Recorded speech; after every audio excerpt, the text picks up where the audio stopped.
Deixa eu te fazer uma pergunta. Será que as pessoas que se dizem ser de Deus, ou se dizem fazer a sua vontade, verdadeiramente ama a Deus e o conhecem? Porque, infelizmente, o que nós temos visto são pessoas altamente interesseiras, que só buscam a Deus por causa daquilo que Deus tem para lhe dar. Elas só buscam a Deus por um motivo: bênçãos, milagres e conquistas. E muitas dizem que amam a Deus e que nunca vão abandonar. Mas quantas pessoas que já disseram isso e o deixaram, o abandonaram, por causa de algum motivo? Mas a verdade é que não existe motivo nenhum para que eu deixe de buscar e servir a quem, gente? A Deus. Só que tem um problema. Muitas dessas pessoas têm sido ensinadas assim. Elas têm sido ensinadas e colocado dentro delas que, se Deus está com ela, ela tem que vencer. Ela tem que se abençoar. Ela tem que conquistar. Isso tem sido colocado dentro das pessoas que têm ido às igrejas. Buscar a quem? A Deus. E tem gente, pessoal, que de verdade elas vão para buscar verdadeiramente a quem? A Deus. Tem pessoas que querem conhecê-lo. Tem pessoas que querem servi-lo. Só que, infelizmente, o ensinamento que elas têm recebido, muitas das vezes, no lugar de fazer com que essa pessoa conheça a Deus de verdade, tem afastado ela muito mais de Deus. Olha o que a Bíblia diz. Diz assim: de onde procedem guerras e contendas que há entre vós? De onde, senão dos prazeres que militam da vossa carne? Então, olha para mim. Toda guerra, toda dúvida, todo sofrimento, toda incerteza procede dos prazeres que limitam da nossa carne. Diz mais: cobiçais e nada tendes, matais e invejais, e nada podeis obter. Viveis a lutar e a fazer o que, gente? Guerras. Nada tendes, porque não pedis. Aí continua: pedis e não recebeis, porque pedis o que, gente? Mal, para esbanjardes em vossos prazeres. Vou ler de novo: pedis e não recebeis, porque pedis mal, para esbanjardes em vossos prazeres. Olha aqui para mim. Uma certa vez o discípulo perguntou assim: Senhor, por que essa pessoa está doente? Quem pecou?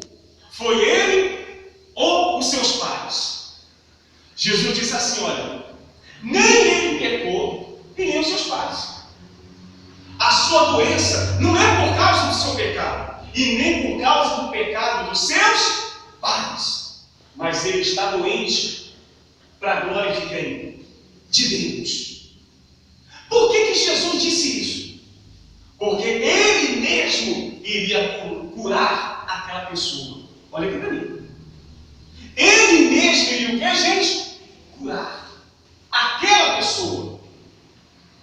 Todo milagre, toda conquista, tudo aquilo que temos ou que somos, a nossa vida, não pertence a nós. E não é para a nossa glória, mas sim para a glória de quem, gente? De Deus. O que ele diz? Pedi e não recebeis. Porque pedis o quê? Mal. Para esbanjados nos seus prazeres. Olha aqui para mim.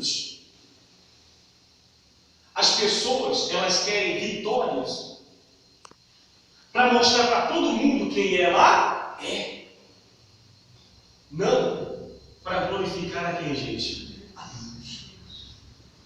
Tem gente, um montão de evangélicos que querem prosperar, não para glorificar a Deus, mas para mostrar para um montão de gente que talvez humilhou ela, para mostrar para os familiares dela que ela consegue, que ela conquista, que ela pode, mas ela não quer vencer, na verdade, para a glória de quem, gente? A prova é que muitas dessas pessoas que têm vindo buscar aparentemente a Deus, muitas conseguem a cura, conseguem a libertação e conseguem conquistar até um montão de coisas.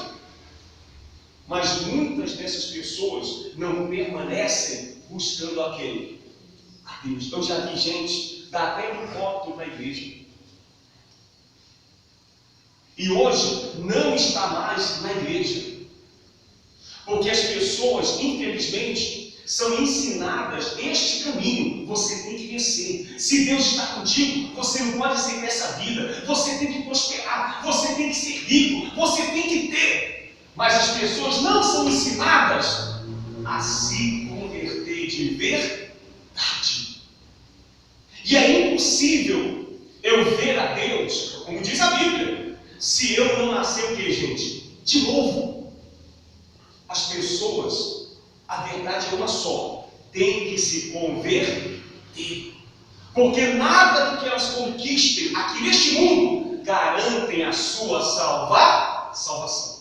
O que garante a nossa salvação é se nós aceitarmos a Jesus Cristo como nosso único Senhor e Salvador. E vou falar uma coisa para você, o que ninguém fala. Jesus não morreu na cruz para me conquistar nada. Ele morreu na cruz para salvar a minha alma, para perdoar os meus pecados. A minha vida aqui na terra, sou eu que faço. Sou eu quem, gente? Sou eu que faço. Se não fosse verdade isso, olha aqui para mim.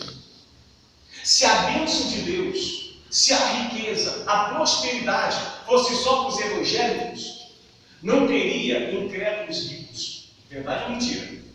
Ela é verdade. E o que mais nós temos neste mundo são pessoas que não servem a Deus e são ricas, são prósperas. Mas sabe por quê? Porque elas fizeram por onde? E muitas dessas riquezas não vieram deles, vieram de seus familiares passados. Foram riquezas que foram passadas de quê? De pai para filho. E assim foi passando sucessivamente. Mas eles lutaram por aquilo, eles se esforçaram. E muitas das vezes não tem nada a ver com quem? Com Deus. E tem um montão de evangélicos, gente. Isso eu quero que você entenda. Que ela é dizimista porque quer ficar rica. Nem porque ela ama a Deus. Ela é dizimista porque ela tem medo da miséria. Tem medo do devorador. Por isso que ela é dizimista. Não porque ela conhece a Deus ou ama a Deus. Ela é ofertante ou faz um montão de coisa na igreja somente por causa de interesse. Só que muitas das vezes a culpa não é da pessoa, não é do povo, é porque é dessa forma que é ensinado. Você quer vencer? Então pegue tudo que você tem e dá de oferta hoje no altar. Ah, você quer vencer? Então pegue o seu salário, faça isso, venda isso. Pegue seu carro e dê o que, gente? De oferta. Então a pessoa, todas as vezes que ela faz alguma coisa na igreja, ela passa a fazer por causa de interesse. Por isso que a Bíblia diz: pedi e não recebeis. Porque pedis o que, gente? Mal. Para eles esbanjares nos seus prazeres. Então, olha para mim. Davi, quando ele disse o seguinte: eu resolvo de livre, espontânea mandou. Foi Ele que tomou uma atitude. Eu pego o meu tesouro, e o meu tesouro particular, e eu vou dar na construção da casa do meu Deus. Olha a diferença. De livre e espontânea, bom, isso partiu dele. Isso partiu o quê, gente? Tem um montão de pessoas saindo das igrejas, deixando de buscar a Deus, por causa de duas coisas sagradas. Primeiro, dízimo. E a outra é o que, gente? Oferta.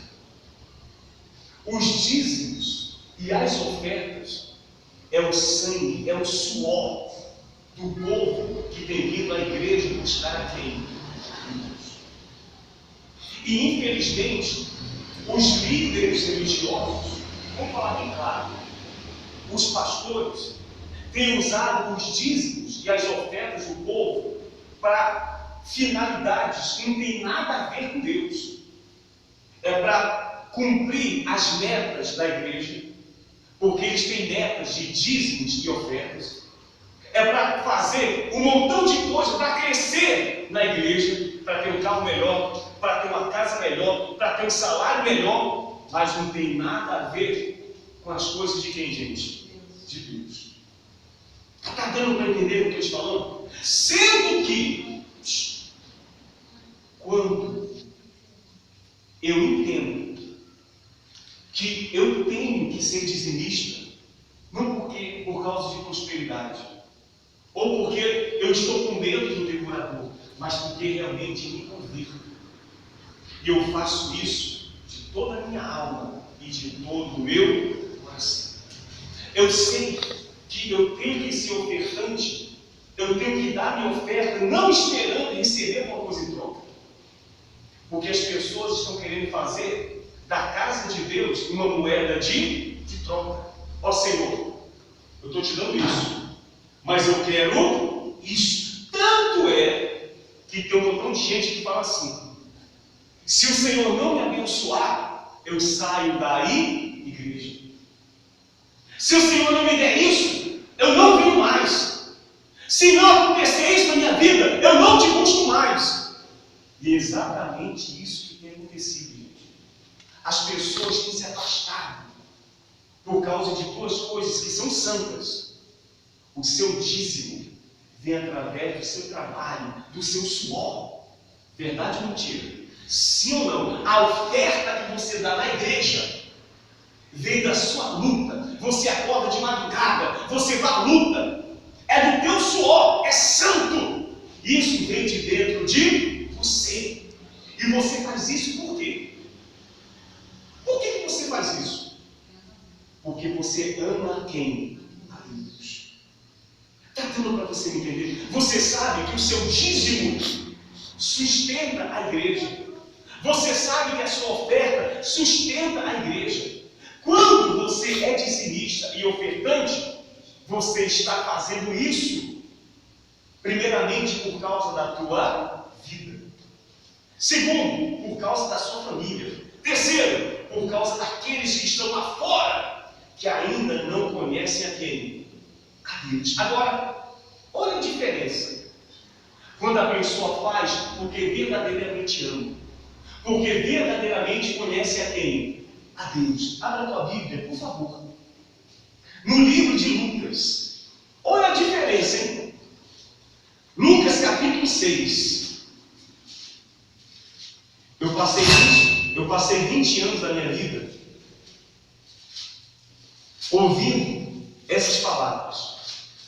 Pastor, eu sou dizimista minha vida no mundo. Pastor, eu fiz várias fogueiras santas e a minha vida não muda. Pastor, eu já fiz um montão de corrente e não acontece nada. Lucas capítulo 6. No versículo 32. Posso ler, gente? Posso ler? Lucas 6, capítulo 32. Diz assim: se amais os que vos amam, qual é a vossa recompensa? Tem alguma recompensa aqui, gente? Se eu amo aquele que me ama, é fácil. É uma verdade. Qual a vossa recompensa? Porque até os pecadores amam uns aos outros. Isso não é verdade? Sim ou não? Se fizerdes o bem aos que vos fazem o bem, qual a vossa recompensa? Até os pecadores fazem isso. Se emprestais àquele de quem esperais receber, qual a vossa recompensa? Também os pecadores emprestam aos pecadores e recebem o outro tanto. Amai, porém, os vossos inimigos. Fazei o bem e emprestai, sem esperar alguma paga. Será grande o vosso galardão, e sereis filhos do Altíssimo, pois Ele é benigno até para os ingratos e maus. Sede misericordiosos, como também é misericordioso o vosso Pai. Vamos continuar. Não julgueis e não sereis o quê? Não condeneis e não sereis condenados. Perdoe e sereis o quê, gente? Agora isso aqui que é forte. Dai e dá-se-vos. Olha só. Boa medida, recalcada, sacudida, transbordante, generosamente vos darão, porque com a medida com que tiverdes medido, vos medirão também. Diga graças a Deus. Isso aqui, minha amiga, é sabe o quê? São para aqueles que realmente conhecem a quem, gente? A Deus. São para aqueles que realmente conhecem a Deus. Tudo que eu faço para Deus, eu faço porque eu quero. De livre, espontânea vontade. Olha para mim. Eu não preciso que ninguém insista. Eu não preciso que ninguém me mande. Porque eu sou convertido e eu sei da minha responsabilidade diante de quem? De Deus. Eu sei que eu tenho que servi-lo. Eu faço porque eu quero. Pedir e dar-se-vos-á. Boa medida, recalcada, generosamente vos darão. Eu sei, eu sou dizimista porque eu amo. E por causa disso, Deus ele vai me honrar. E eu digo uma coisa para você. O dízimo, ele é 90% espiritual. Não é nada disso que ensino aí fora, não. Quando eu trago, eu devolvo o meu dízimo. A Bíblia diz que as janelas do céu se abrem. E que bênçãos sem medidas vêm sobre a minha vida. Que bênçãos sem medidas são essas? É ensinado que bênçãos sem medidas é vitórias, é conquista. Isso é mentira. Bênçãos sem medidas são bênçãos espirituais. Por isso que Jesus disse: acumular para vós outros tesouro aonde? No reino dos, aonde nem o ladrão escava, nem a ferrugem corrói. As pessoas têm ensinado o dízimo só aquilo que o ladrão rouba e que o ferrugem corrói, que são bênçãos financeiras. Nada disso, gente. Bênçãos sem medidas é a tua comunhão plena com Deus. É a força que Deus te dá todos os dias. É a saúde que Ele te dá. É o Espírito Santo que está dentro de você. Isso são bênçãos sem medidas. Por último, é quem vem a bênção financeira. Ele diz: olha, por vossa causa, repreenderei o espírito devorador. Então, quando eu sou dizimista, porque eu amo, eu faço sem interesse nenhum, as janelas se abrem para mim. E automaticamente a bênção de Deus estará na minha vida.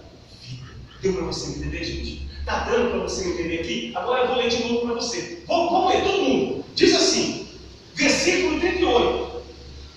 Dai e dá-se-vos-á. Boa medida. A medida é o que, gente? É boa. Recalcada, sacudida, transbordante, generosamente vos darão. Porque com a medida com que tiverdes medido, vos medirão também. Diga graças a Deus, que maravilha, hein? É por isso que nós não aceitamos. Olha aqui para mim, gente. Nós estamos vivendo a verdade, o verdadeiro Evangelho. Nós não inventamos mentiras aqui na igreja para tirar proveito de ninguém. É por isso que a nossa alma fica igual à alma de Ló, como que estava dentro de Sodoma e Gomorra. A Bíblia diz no livro de Judas que a alma deste homem se angustiava por tudo aquilo que ele via e por tudo aquilo que ele ouvia. Minha amiga, ali em Sodoma e Gomorra viviam os piores tipos de pessoas. E aquela cidade era dominada pelos homossexuais. Só para você ter uma ideia, era orgia, safadeza, mentira, hipocrisia. E é exatamente o que a gente vive no dia de hoje. Quando a gente vê aqueles que não servem a Deus, ou que se dizem, aqueles que não buscam a Deus, na mentira é normal, nas orgias é normal, na safadeza é normal, porque é dessa forma que eles vivem.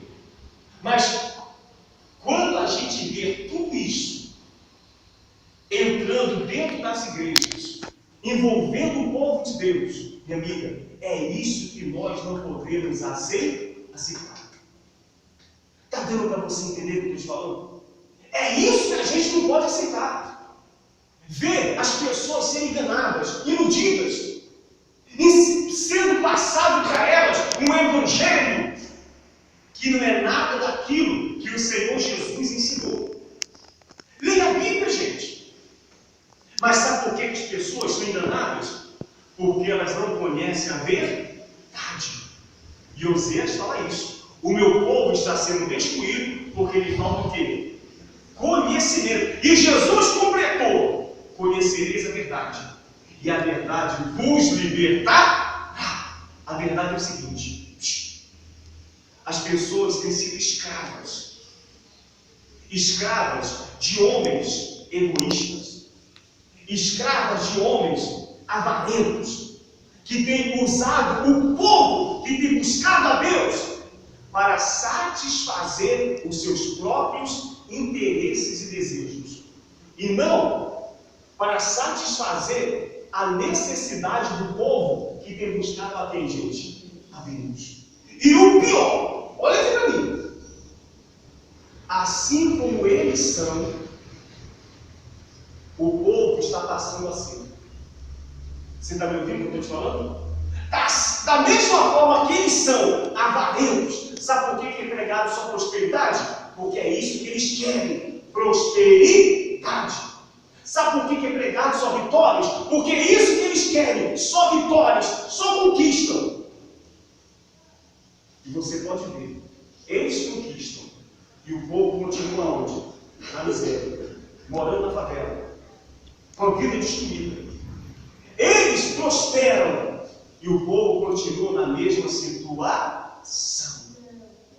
Agora, pastor, por que Deus não abre os olhos dessa gente? O que eu te falei agora? Que o povo, sem perceber, passa a ter o mesmo sentimento que existe dentro deles. E agora você vai entender o que eu vou te falar. Você sabe qual é o maior problema dessa gente? Chama-se orgulho. Chama-se o que, gente? São pessoas altamente orgulhosas. Por isso que Deus não consegue abrir os olhos delas. Porque os seus líderes são orgulhosos. Fala uma coisa para eles, para você ver. Eles podem estar errados, mas eles não reconhecem. E infelizmente o povo tem sido orgulhoso também. E é impossível Deus falar com quem é orgulhoso. A pessoa que é orgulhosa, os seus olhos ficam fechados e não consegue enxergar a verdade. A verdade para eles é aquilo que eles têm praticado.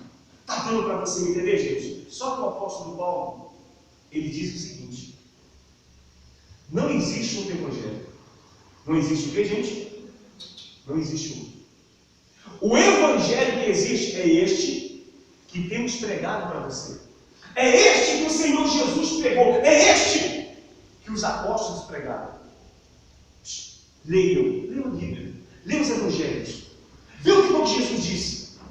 Vê o que os apóstolos pregaram. E o apóstolo Paulo disse o seguinte: ainda que desça do céu um anjo e pregue outro evangelho que não seja esse que temos anunciado para você, não acredite, não dê ouvido, porque não existe outro evangelho. Está dando para entender o que eu estou falando, gente? Minha amiga, a nossa alma, nós que conhecemos a Deus e conhecemos o verdadeiro evangelho, a gente não pode aceitar isso, porque tem gente boa indo para o inferno, tem gente que realmente quer buscar a Deus, mas está indo para o inferno por causa de um ensinamento que não tem nada a ver com quem? Com Deus.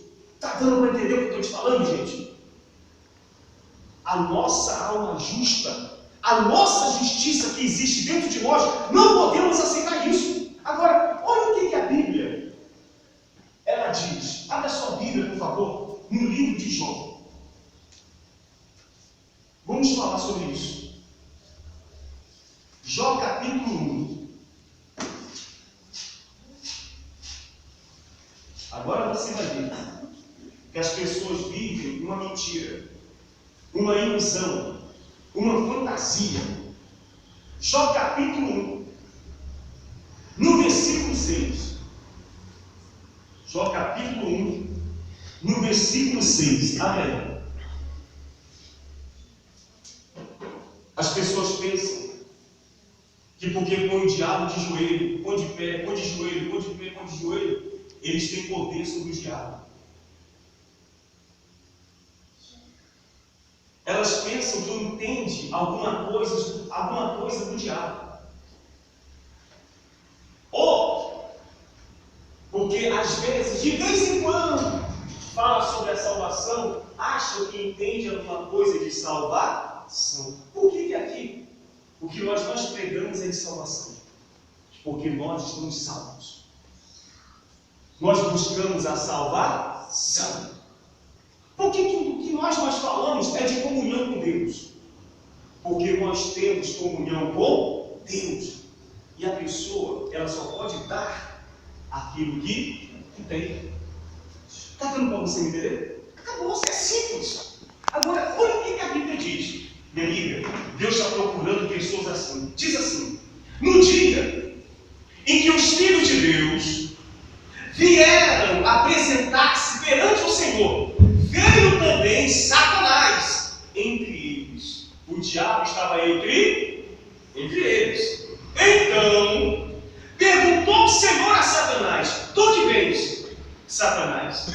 De onde vens? Satanás respondeu ao Senhor e disse: de rodear a terra e passear por ela. Perguntou ainda ao Senhor a Satanás: observaste o meu servo Jó? Porque ninguém há na terra semelhante a ele, homem íntegro, reto, temente a Deus, e que se desvia do mal.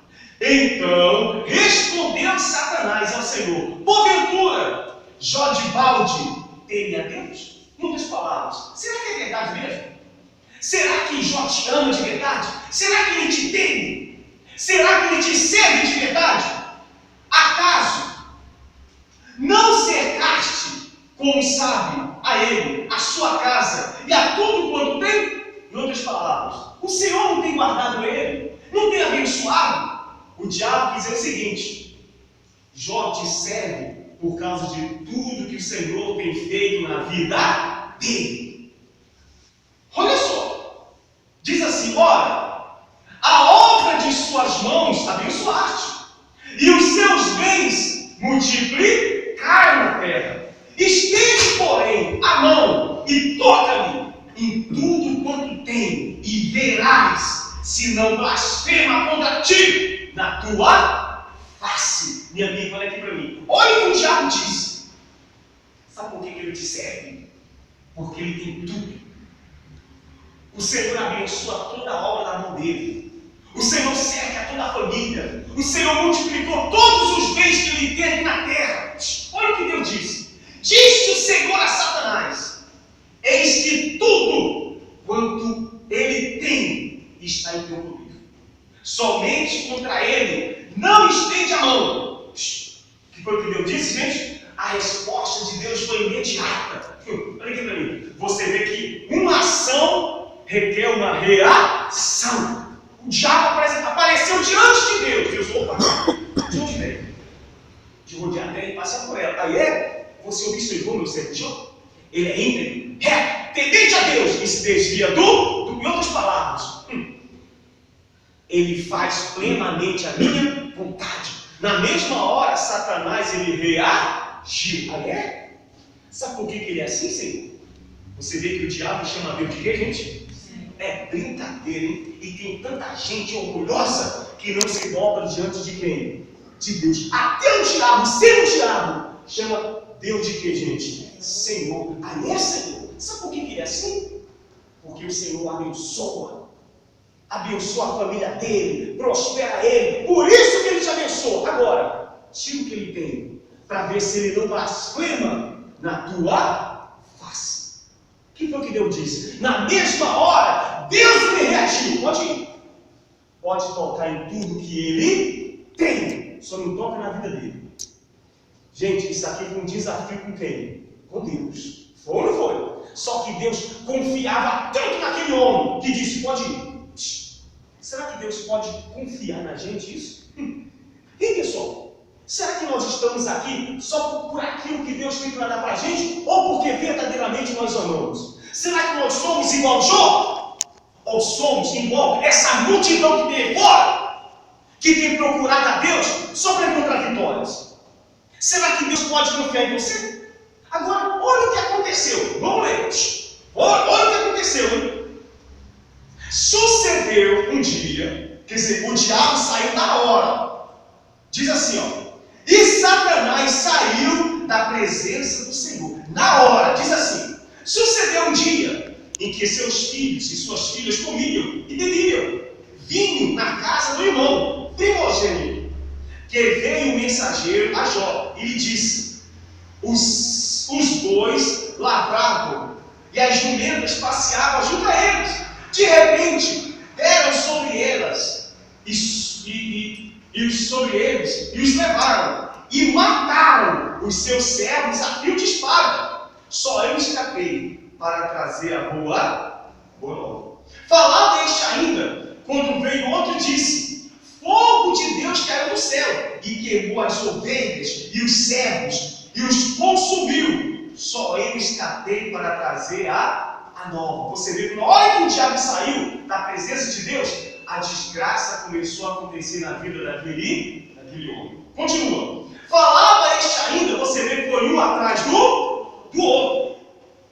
Quando veio o outro e disse: dividiram-se os caldeus em 3 bancos, deram sobre os camelos e os levaram, e o mataram os seus servos a fio de espada. Só eu escapei para trazer a boa nova. Também este falava ainda, quando veio o outro e disse: aqui foi o pior. Até aqui, o diabo tinha levado toda a riqueza, todas as vitórias, todas as conquistas de Jó. Agora, isso aqui